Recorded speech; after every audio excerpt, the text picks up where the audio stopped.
Hello and once again welcome back to the Tactical Dugout brought to you by Technosport. In today's episode, we've done quite a few batters and today I thought it's a great time to cover 3 fast bowlers from this edition of the IPL. I'm going to be talking about Bhuvneshwar Kumar and Josh Hazlewood, who are absolutely setting it on fire for RCB. But before that, I'm going to start with one Mr. Arshdeep Singh. He is my personal favorite, but I do believe there are certain things that are going wrong at this point of time. When it comes to bowling in general, be it spin bowling or fast bowling, there are 2 aspects of the game. Number 1 is your skill. Number 2 is your thought process before executing a certain delivery. I want to take you back in this competition when Punjab Kings took on Mumbai Indians and the Wankhede Stadium. I'm going to take you through this particular over, which was the 18th over bowled by Arshdeep Singh to Quinton de Kock and Sherfane Rutherford. The first ball of the over, I'm going to get somebody to throw the ball at me. Quinton de Kock stands, he's got a wide Yorker field and Quinton reverse sweeps him for a 4. Now this is Arshdeep having a great field, executing a ball and Quinton de Kock's brilliance hitting him for a boundary. As a bowler, as a captain or as a coach of the fielding side, he should be extremely happy with what Arshdeep has executed. The next ball, he goes round the stumps once again, tries to execute the wide Yorker. Quinton slaps it for a single down to long off. I probably skewed it because I'm not a natural left-hander. And now the third ball, Sherfane Rutherford comes on strike. It's a Yorker bang on the stumps. He goes for a big hit and then it's a dot ball, right? Now the fourth ball, again Sherfane Rutherford is looking for a Yorker. It's a wide Yorker and once again it's a dot ball. Fabulous execution from Arshdeep Singh. Before we go into the fifth ball, it's important to rewind you to a game in the previous edition of the IPL when Arshdeep Singh once again has a great game at the Wankhede defending against the Mumbai Indians. If you all remember the Yorker to Tilak Verma, it is still fresh in my memory. Now the fifth ball to Sherfane Rutherford is a brilliant execution of a Yorker and he's out bowled. So that's there and he's out bowled. Sixth ball is yet another Yorker and Tilak Verma is expecting a Yorker, sweeps it for a boundary. Now Arshdeep Singh goes for a 9-run 18th over. This is fabulous bowling. 4 overs, 3 wickets, 22 runs. Now you all can take back and think how well Arshdeep has executed that particular over against Mumbai Indians. Let's cut to the chase.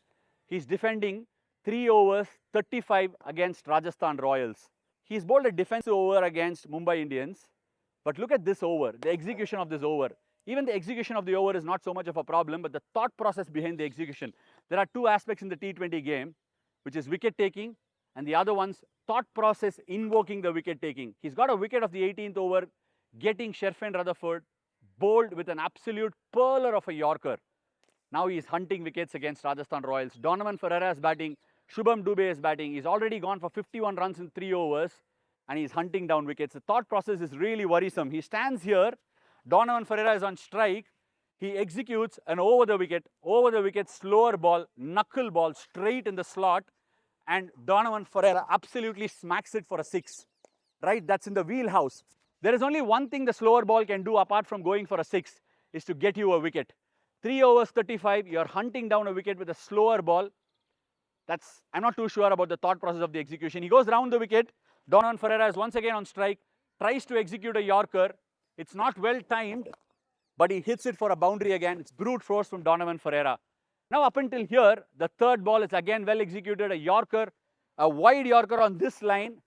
And it's gone for a dot ball. Then the fourth ball is skewed to mid-wicket and now is where the drama actually begins. If he bowls an 8-run over, handing it over to Lockie Ferguson, 2 overs, 26 to get, the game's still on the line.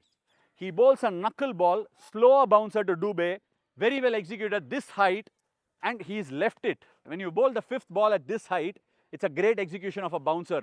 But still, the thought process is in a bit of a question. You as a team player need to hand that over to Lockie Ferguson to defend a score. And at that point of time, 4 down, Rajasthan Royals are not staring down the barrel. They have the momentum, which is when he goes for another gamble. Shubham Dubey expects a slower ball, lines him up, a slower ball at this height, and he whacks it for a 6. Game done and dusted for Rajasthan Royals. The problem here is not so much of Arshdeep Singh's bowling. I think he's a fabulous bowler. It's when he hunts down the wicket. When you're trying to hunt a wicket down, you're putting the team's destiny in jeopardy.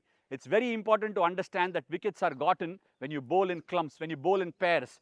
Might as well give another 8-run over. Lockie Ferguson ends up with 2 wickets. But when we are the one hunting down the wickets, the team's results are always going to be compromised.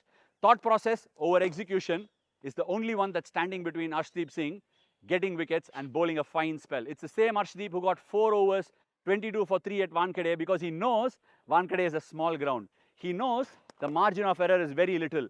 He bowls a ball that he almost always banks upon, which is the nailing Yorker at the feet of any batter that he can bowl at.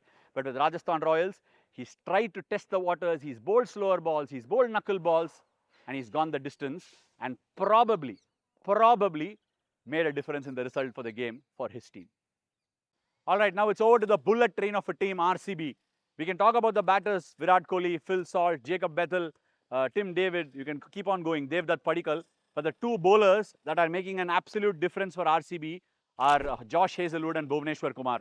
Let's understand one thing. In this day and age, where everybody is talking about a knuckle ball, slower ball, bouncer, wide Yorker and all that, what are these guys getting it right? In Josh Hazlewood and Bhuvneshwar Kumar, RCB do not have two bowlers, but they have four bowlers. Hazlewood hitting hard back of length, top of off, also changing up, cross seam, scramble seam, making a difference in the heights of the deliveries. For example, Josh Hazlewood bowling seam up to a right-hander, hits the bat or hits the stump right around here. This is top of off.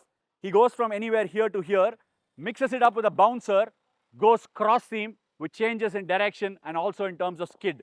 Example, case in point, what he did to the left-hander Nitish Rana in the Delhi Capitals game.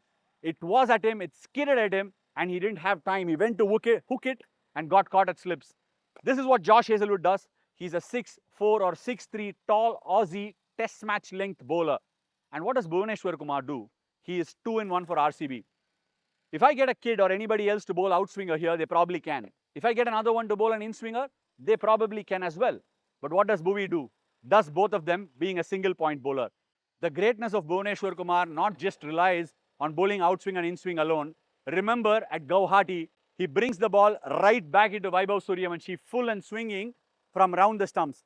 He repeats the same to Sahil Parakh from over the wicket. Goes over the stumps at the Arun Jaitley Stadium and brings it back into him, and it's just too good for the youngster who's making his debut. Is this all? It actually isn't. It's a double trick pony for the batter to face up to both of them. If Hazlewood's going to be pinpoint precise, hitting lengths, tucking the batters up, bowling the odd bouncer, Bhuvneshwar Kumar is testing your defense. Outswinger, in-swinger, Pathum Nissanka comes back a long way to get him out LBW. So how do you counter them? If you are a batter, if you are facing Bhuvneshwar Kumar, you probably need to step out like what Pathum Nissanka did, but the in-swinger did him in. So you have to cover both and probably drop and run, which is what our batter is demonstrating here. You run up to him, try and disturb his length, try and disturb his line, drop and take singles. But if this is not done, Josh Hazlewood comes back, you're not stepping out against him. Hits hard length, gets it right up to your throat. He's giving you deliveries that you're smelling up. And then he's also dragging you forward in that awkward length where you can't go forward, nor can you go back. The best way to play Josh Hazlewood is to sit back in the crease, try and access square of the wicket, which makes sure that he will come forward, and then you can probably get a drive. Try and get inside the line, flip him over, try and stay leg side of the ball, and try and probably hit him late towards third man or behind point. Bhuvneshwar Kumar and Josh Hazlewood, at the best of times, are testing your defense. If you're going to be rooted to your crease, they'll have you every day of the week. Hardcore test match length bowlers, one who can swing it, one who can bowl top of off, are not easy to negotiate unless and until you come out with sound plans.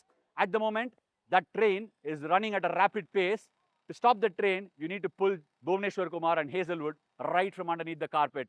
Use your feet, try and negotiate them by using angles and depth of the crease.